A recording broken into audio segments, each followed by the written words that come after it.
Hello friends, I am Swarnika Verma. Welcome you all in my YouTube channel SLV classes. Guys, today we are going to learn some MCQs based on research methodology for PhD entrance and NTA UGC NET JRF. Guys इस video में हम बात करेंगे research methodology के कुछ MCQs के बारे में, ओके। और यहाँ पर 1000 क्वेश्चंस के कुछ पार्ट्स कराए गए हैं और पार्ट बाय पार्ट मैं वीडियो अपलोड करूँगी और सारे लिंक्स आपको डिस्क्रिप्शन बॉक्स में गिवन है। तो अगर आप पूरे वीडियोस देखना चाहते हैं, पूरे पार्ट को आप देखना चाहते हैं, तो किसी भी वीडियो के डिस्क्रिप्शन बॉक्स में जाके सारे लिंक्स को देख सकते हैं। तो आपको 1000 क्वेश्चन के सीरीज़ पूरे मिल जाएंगे, okay guys. And if you like my video, अगर गाइज आपको मेरी वीडियोस पसंद आती है तो आप उसे लाइक करें, शेयर करें एंड सब्सक्राइब करना ना भूलें। Now guys come to the question. आज का क्वेश्चन देखते हैं। 571 the term phenomenology is associated with the process of correlation study, analysis of variance, probability sampling या तो qualitative research। ठीक है, तो इसमें होगा कि बोल रहा है phenomenology किससे एसोसिएट कर रहा है, कौन से प्रोसेस से, तो ये होगा आपका क्वालिटेटिव रिसर्च से। ओके गाइस, समझ में आया। Now guys come to the next question. 572 the sociogram technique is used to study human relations, vocational interest, achievement, motivation या प्रोफेशनल कॉम्पिटेंस। ठीक है, तो ये होगा ह्यूमन रिलेशन को स्टडी करने के लिए ये टेक्निक यूज़ किया जाता है, सोशियोग्राम। ठीक है, समाज से एक तरीके से है ना रिलेटेड। ओके, समझ में आया।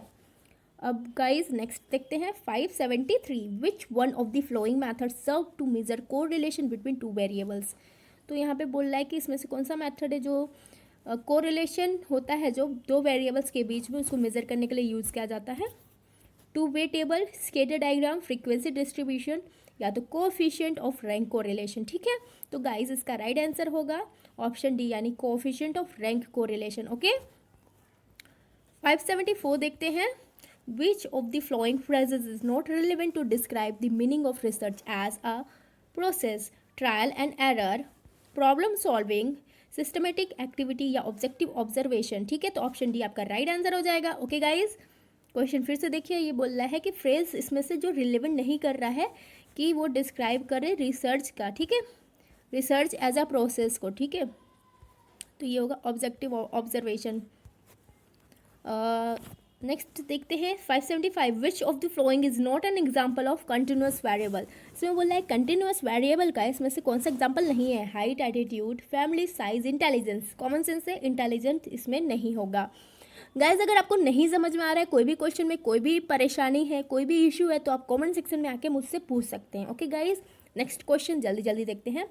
576 A research paper is a brief report of research work based on primary data only, secondary data only, both primary and secondary data या तो none of the above। ठीक है, तो बोल रहा है रिसर्च पेपर जो होता है, रिपोर्ट किसी भी रिसर्च का, ठीक है, किस बेस्ड पर होता है, प्राइमरी डाटा पर, सेकेंडरी या तो दोनों पर। तो गैस इसका राइट आंसर होगा both primary and secondary data. Next question देखते हैं। Newton gave 3 basic laws motion. Newton ने 3 लॉ ऑफ मोशन दिया था। दिस रिसर्च इज कैटेगराइज्ड, और इस रिसर्च को किस में, कौन से कैटेगरी में कैटेगराइज करेंगे। सैम्पल सर्वे, अप्लाइड सर्वे, डिस्क्रिप्टिव या तो फंडामेंटल। अब यहाँ पे न्यूटन ने दिया था ना, ठीक है, 3 बेसिक लॉज मोशन। इसके पहले न्यूटन के पहले कोई भी लॉ कोई भी अदर रिसर्चर ने रिसर्च नहीं किया था। ठीक है, लायर नहीं था दुनिया में, वर्ल्ड में। ठीक है, न्यूटन पहले थे जो बेसिक लॉ ऑफ मोशन को लाए थे। जब एप्पल गिर जाता है पेड़ से तो उनको पता चलता है कि पृथ्वी पर कोई ग्रेविटेशनल फोर्स है, उसके जरिए ये जो आइटम है, ये तो जो ऑब्जेक्ट है एप्पल, वो नीचे की तरफ गिर रहा है। ठीक है, कोई ऐसा एनर्जी है, कोई ऐसा सोर्स है जो उसको नीचे की तरफ अट्रैक्ट कर रहा है। तो ये पहली बार हुआ है। ठीक है, तो ये क्या हो जाएगा आपका फंडामेंटल रिसर्च हो जाएगा। क्यों? फंडामेंटल रिसर्च वो होता है जो पहले होता है, बेसिक रिसर्च उसको बोलते हैं, और प्योर रिसर्च भी बोलते हैं, जो पहली बार रिसर्च किया जाता है। ठीक है, उसके पहले किसी रिसर्चर ने रिसर्च नहीं किया है, तो वही इसीलिए ये बोल रहा है कि न्यूटन ने जो लॉ लाया था वो क्या होगा, आपका फंडामेंटल रिसर्च होगा। आई होप आप लोगों को समझ में आया होगा। 578 देखते हैं। A group of experts in a specific area of knowledge assembled at a place and prepared a syllabus for a new course, the process में बी टर्म्ड एज। एक ग्रुप है, ठीक है, एक्सपर्ट्स का स्पेसिफिक एरिया, ठीक है, में, और उनके पास जो नॉलेज है उसको असेंबल कर रहे हैं एक प्लेस पर, ठीक है, और प्रिपेयर कर रहे हैं एक सिलेबस न्यू कोर्स के लिए। तो इस प्रोसेस को क्या बोलेंगे? सेमिनार, वर्कशॉप, कॉन्फ्रेंस या तो सिम्पोसियम। तो गाइस इसको बोलेंगे वर्कशॉप, क्योंकि वो जो ग्रुप ऑफ एक्सपर्ट्स है ना वो कर रहे हैं एक स्पेसिफिक एरिया ऑफ नॉलेज का, जो भी उनके पास नॉलेज है उसको एक प्लेस पर क्या कर रहे हैं, असेंबल्ड कर रहे हैं और प्रिपेयर कर रहे हैं सिलेबस न्यू कोर्स के लिए। तो एक तरीके से क्या है, ये वर्कशॉप है। 579 देखते हैं, in the process of conducting research formulation of hypothesis is followed by. जब भी रिसर्च को कंडक्ट करते हैं तो जो फॉर्मुलेशन होता है किसी भी हाइपोथेसिस का वो किसके द्वारा फॉलोड किया जाता है, एनालिसिस ऑफ डाटा में, कलेक्शन ऑफ डाटा में, स्टेटमेंट ऑफ ऑब्जेक्टिव्स में, या तो सिलेक्शन ऑफ रिसर्च टूल में। तो गाइज इसमें होगा कलेक्शन ऑफ डाटा में। ओके गाइज, समझ में आया।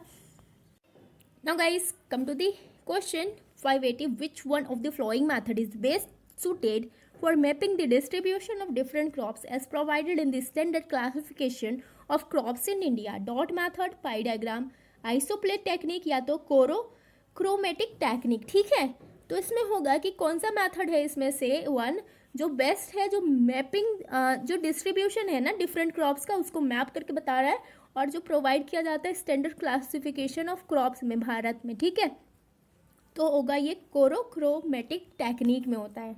समझ में आया। अगर डिटेल में इसको जानना है तो आप मुझे कमेंट सेक्शन में पूछ सकते हैं, मैं नेक्स्ट वीडियो उसी पर बेस्ड अपलोड कर दूंगी। ओके, अब next question 581, which one of the flowing does not come under the methods of data classification? Data classification के अंदर इसमें से कौन सा मेथड नहीं आता है? स्पेशियल, नॉर्मेटिव, क्वालिटेटिव या तो क्वांटिटेटिव? तो गाइज इसमें होगा स्पेशियल, नहीं आता है। ओके, नेक्स्ट क्वेश्चन देखते हैं, विच one of the following is not a source of data? इसमें से कौन सा सोर्स ऑफ डाटा नहीं है? GIS, सैम्पल सर्वे, पॉपुलेशन सेंसस या तो एडमिनिस्ट्रेटिव रिकॉर्ड्स? तो गाइज इसमें होगा एडमिनिस्ट्रेटिव रिकॉर्ड्स। नेक्स्ट क्वेश्चन जल्दी जल्दी देखते हैं, the essential qualities of a researcher are. Researcher की एसेंशियल क्वालिटीज क्या क्या है? सिस्टमेटाइजेशन ऑफ और theorizing of knowledge, reliance on observation and evidence, spirit of free inquiry या तो ऑल ऑफ द एबव। ठीक है, तो इसमें होगा all of the above right हो जाएगा, यानी ये भी होगा, ये भी होगा, ये भी होगा। गाइज अगर नहीं समझ में आ रहा है तो आप कमेंट सेक्शन में मुझसे आके पूछ सकते हैं। 584, research is conducted to generate new knowledge, obtain research degree, reinterpret existing knowledge या तो ऑल ऑफ द अबव। ठीक है, तो रिसर्च क्यों कंडक्ट किया जाता है? न्यू नॉलेज के लिए भी और रिसर्च डिग्री ऑब्टेन करने के लिए भी। कॉमन सेंस है, अब जो रिसर्च कर रहा है उसको तो डिग्री चाहिए, डॉक्टरेट डिग्री तो चाहिए ही चाहिए ना। फिर रेंटिप्रेट द एग्जिस्टिंग नॉलेज, ठीक है, ये भी होगा। तो ऑप्शन डी आपका राइट हो जाएगा। ओके गाइस, समझ में आया। अब नेक्स्ट क्वेश्चन जल्दी जल्दी देखते हैं। 584, hypothesis is a law, canon, postulate या तो सपोजिशन। ठीक है, तो क्या है हाइपोथेसिस? क्या है? एक तरीके से कल्पना है ना। ठीक है, तो ये होगा आपका सपोजिशन। ओके, ऑप्शन डी आपका राइट हो जाएगा। 586 देखते हैं, suppose you want to investigate the working efficiency of nationalised bank in India, which one of the following would you follow? तो आप बोल रहे हैं कि आपको इन्वेस्टिगेट करना है, ठीक है, चाहते हैं आप, तो दी वर्किंग एफिशिएंसी, जो नेशनलाइज्ड बैंक इंडिया का उसकी वर्किंग एफिशिएंसी को आपको इन्वेस्टिगेट करना है, तो आप इसमें से कौन सा मेथड फॉलो करेंगे?